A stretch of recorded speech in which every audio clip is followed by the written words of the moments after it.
Sultan dari Bojongkoneng Cikarang berangkatkan umroh 1.000 orang. Warga kampung Bojongkoneng, Cikarang Barat, Cikarang, Kabupaten Bekasi dibuat geger dengan kabar bahagia yang datang dari sosok bernama Agus Suhela. Pria yang akrab disapa Bos Saipul ini memberangkatkan para tetangganya untuk pergi umroh. Tak tanggung-tanggung, ada warga dari 2 RT yang akan dibawa pergi umroh oleh Haji Agus. Total ada kurang lebih dari 1.000 warga asli Bojongkoneng yang akan diberangkatkan Haji Agus untuk pergi umroh. Menurut Agus, proses pergi umroh akan berlangsung secara bertahap. Kurang lebih 1.000 warga asli Bojongkoneng kita berangkatkan umrah.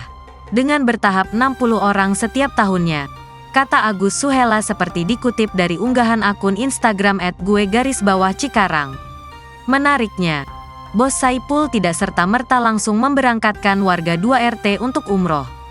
Rupanya Agus sudah mendata warga yang akan diajak umroh sejak 2019.